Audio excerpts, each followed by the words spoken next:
What is up guys, welcome to this video where I'm going to show you how I built this modular, customisable, reshapeable, rolly aboutable miter saw station. Now I have a really small workshop, so I wanted to create something on caster wheels that I could roll around into any configuration that I need. And the beauty of this bench is that it can be used as a miter saw station, it can be used purely as a workbench, it can also be used as an outfeed for my table saw. So without further ado, let's do it.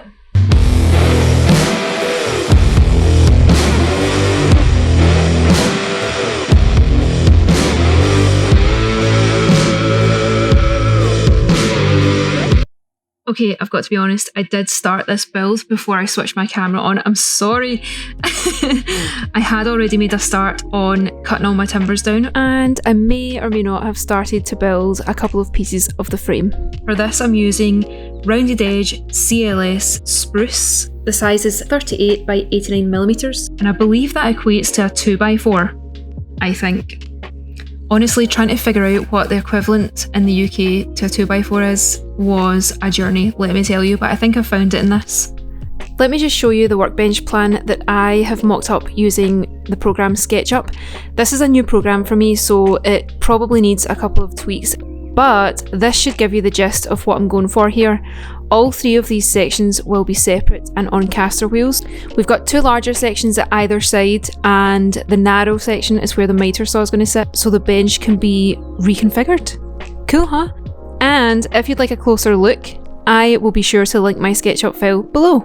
Okay, back to the project. You can see exactly why I'm building a miter saw station. This is how I've been cutting my timber for months, okay? I have been doing it on the floor.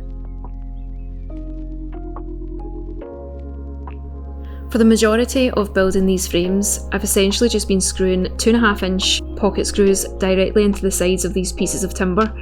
I'm not using wood glue for this project. Usually I do a glue and screw combo when I'm building things, but if I ever want to reconfigure this bench to suit another workspace or change it in any way, I want to be able to easily take it apart, and that will mean just unscrewing the pocket screws and I don't have to deal with any glue.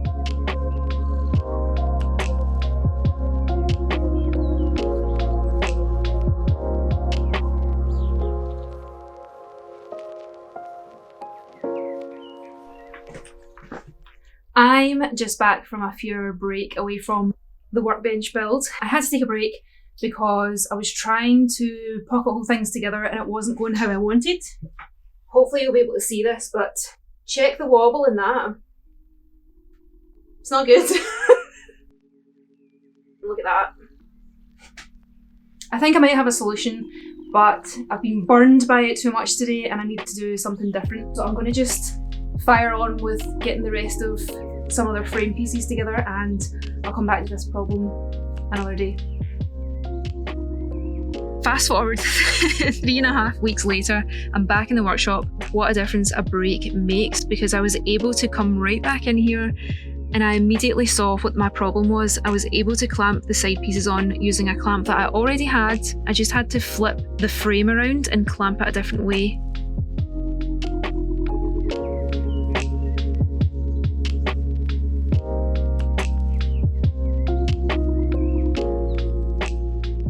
And with that, I had the first section frame built. I could not help myself. I had to put a bit of plywood on the top just to see how it was going to feel as a work surface. And yeah, I was pretty happy. This was just a step and repeat process, doing the same thing I did for the first section, pocket screwing the timber together, just to make a big giant box really. When I had all three frames built, I was ready to put my caster wheels on. To attach these, I'm using 1.25-inch, you guessed it, pocket screws. And I also found these washers in my workshop. This will make sure that the screw heads don't go through the holes of the caster wheels. I think they won't anyway, but if I can do something to make a project just that little bit more secure, I'm going to do it. Now, before I put the caster wheels on, I actually decided sort of in the moment to cut down some squares to put on the feet of the bench. It just felt like it would be a bit more secure than screwing the caster wheels directly into the end of the boards. Another benefit of this is that it added another 18mm of height. I was really keen to have the workbench at a nice height so that it would be good for my back when I'm working.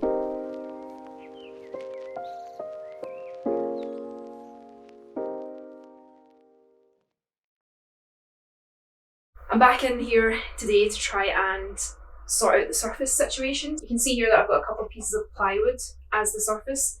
Believe it or not, that big section there was an offcut. It literally fits perfectly. For this section, I've got a big slice of birch plywood that isn't quite wide enough. Potentially going to see if I can patch together using pocket holes and glue. I've also got to find materials for the bottom sections of the workbench so that I can sit stuff on it. So I've got a couple of options. Some pallet wood, I could put a few of them together. Do I have enough for that? I don't think so. Another option is to use these. Can I use these? Are they big enough? Yes, they are. So I've got 5 of these things. This used to be a shelving unit in my walk-in wardrobe. This actually might be a great shout for the shelves below. Do you know what? That's the shelf built. Forget about this video. I'm done. These pieces almost fit perfectly. They just needed a few adjustments, so I used my circular saw to trim them down so that they would fit underneath the workbench. I just used pocket screws again to screw these in. I just love them. They're so easy to use and you don't need to pilot hole. I took some single wood slats and cut them to size to just fill the gaps on the bottom shelves. I also added a couple of little feet to them, just because of the way the pre-made shelves were already built. They all had a piece of wood underneath to hold the slats together, so I kind of mimicked that height so that it would all be level. And then it was on to finishing off the tops of each workbench. I was able to source from my workshop just scrap pieces of 18mm ply for this and cut them down to size using my circular saw.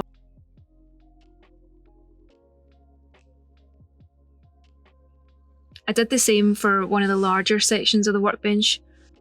This was some leftover birch plywood. I love this stuff, it's so beautiful. And as with the mitre saw section, I had to patch a little bit on at the end. I didn't actually have a piece of birch ply that was long enough, so instead I used this scrap piece of timber. To attach these pieces of plywood together, I'm going to drill some pocket holes and use wood glue. If you need a reason to invest in a pocket hole jig, being able to join flat boards together like this can be so handy. Just saying.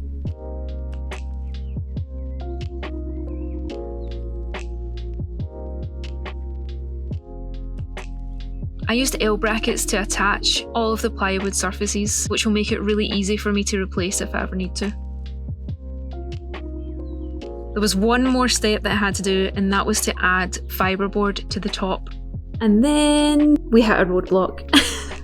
Why is that too long? This first 775 is what I gave them. I gave them their all measurements. So, crisis averted, let's keep going. Putting this fiberboard on top means that I'm able to just replace that when it needs renewed, rather than spending lots of money on 18mm plywood. And can you believe it? We're done! Here she is. 3 movable sections that will make up all sorts of useful work surfaces.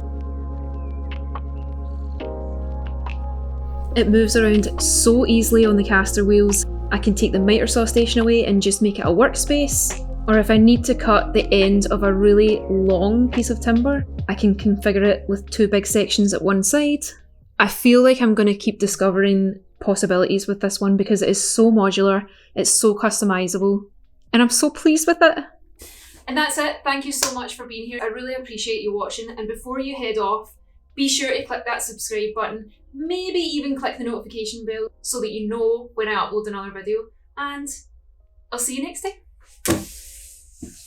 I did it, I did it, oh, I did it. Is it time for snacks yet? Wish Derek would wake up so he could cook me something. Story of my life.